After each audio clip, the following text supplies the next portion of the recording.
Alléluia, Alléluia, Alléluia, Alléluia, Alléluia, Alléluia. Sois fidèle jusqu'à la mort, dit le Seigneur, et je te donnerai la couronne de la vie. Alléluia, Alléluia, Alléluia. Le Seigneur soit avec vous. Évangile de Jésus-Christ selon saint Luc.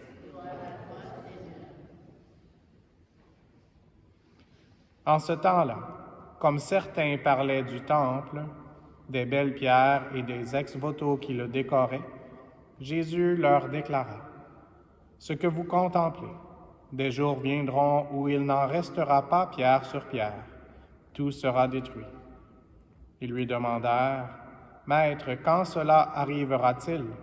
Et quel sera le signe que cela est sur le point d'arriver? » Jésus répondit: « Prenez garde de ne pas vous laisser égarer, car beaucoup viendront sous mon nom et diront: c'est moi, ou encore: le moment est tout proche.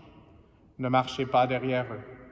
Quand vous entendrez parler de guerre et de désordre, ne soyez pas terrifiés. Il faut que cela arrive d'abord, mais ce ne sera pas aussitôt la fin. » Alors Jésus ajouta: « On se dressera nation contre nation, royaume contre royaume. Il y aura de grands tremblements de terre et en divers lieux des famines et des épidémies.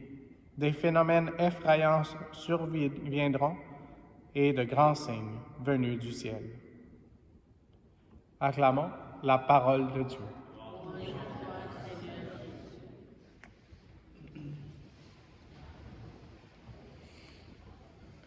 On vient de dire louange à toi, Seigneur Jésus, après des mauvaises nouvelles qui nous sont prophétisées dans l'Évangile. Et oui, il faut dire louange à toi, Seigneur Jésus. Entre autres, notre prière d'ouverture nous préparait déjà à ça. On a parlé de l'unique espérance. Et c'est quoi notre unique espérance? C'est la grâce du ciel. Et dans la première lecture, on a entendu l'interprétation du songe du roi du temps, qui était très puissant, le songe de Nabuchodonosor. Et cette interprétation a été faite par Daniel, un prophète, dont on a la statue ici en arrière. Et donc l'interprétation était nécessaire afin que Nabuchodonosor puisse essayer de comprendre les réalités, les choses qui se passaient ou qui allaient se passer, et de mettre ses priorités à la bonne place, comme on devrait dire. Et dans cet évangile qu'on vient d'entendre, on entend parler de signes, et encore une fois, on a besoin d'interpréter. On a besoin de l'interprétation de Dieu pour nous aider à comprendre l'Évangile, la bonne nouvelle, à la juxtaposer à toutes les mauvaises nouvelles qui peuvent arriver et à vivre notre vie avec l'unique espérance, cette grâce qui nous vient du ciel. Et donc, pour certaines personnes, cet évangile, ça ressemble à la fin du monde, et même cette parole est utilisée ici, la fin, ce ne sera pas aussitôt la fin. Et si on pense à plusieurs des choses qui se passent dans notre monde, c'est assez descriptif cet évangile, entre autres nation contre nation, une énumération qui va aussi avec des tremblements de terre, des famines, des épidémies, des phénomènes effrayants, des grands signes venus du ciel. Alors aujourd'hui, encourageons-nous les uns les autres à persévérer dans la prière et à l'amour de Dieu et l'amour du prochain, parce que c'est ça qui fait en sorte qu'on peut être des témoins de notre foi avec l'espérance et l'amour. Et on doit se rappeler que Dieu est toujours avec nous. Il nous l'a promis. Jésus a dit qu'il serait avec nous jusqu'à la fin des temps, jusqu'à la fin du monde. Donc c'est une promesse et Dieu tient toujours ses promesses. Jésus nous a aussi promis de nous envoyer l'Esprit Saint.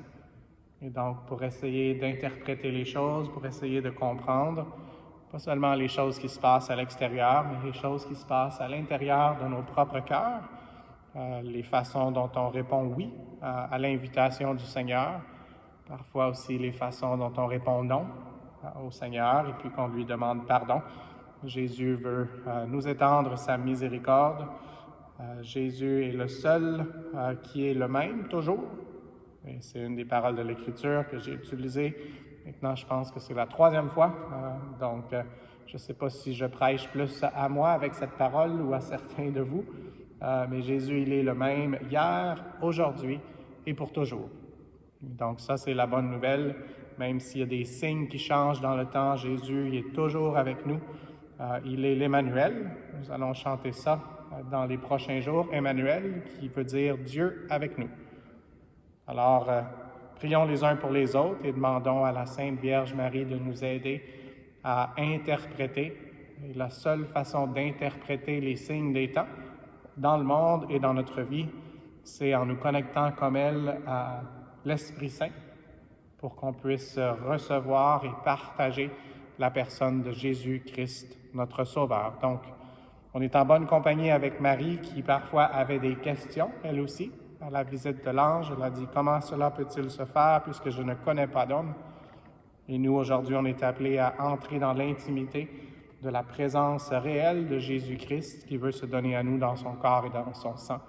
Alors, avec notre Mère, avec Marie, permettons à l'Esprit Saint de nous transformer et incorporons le corps du Christ que nous allons recevoir dans quelques instants pour être porteurs de la lumière dans l'obscurité, pour être porteurs de la bonne nouvelle, Jésus-Christ lui-même, à travers toutes les mauvaises nouvelles, et que de cette façon, nous puissions vraiment montrer cette unique espérance pour la famille humaine. C'était la prière d'introduction, la famille humaine que nous formons, parce qu'on est tous appelés à la maison du Père. Amen.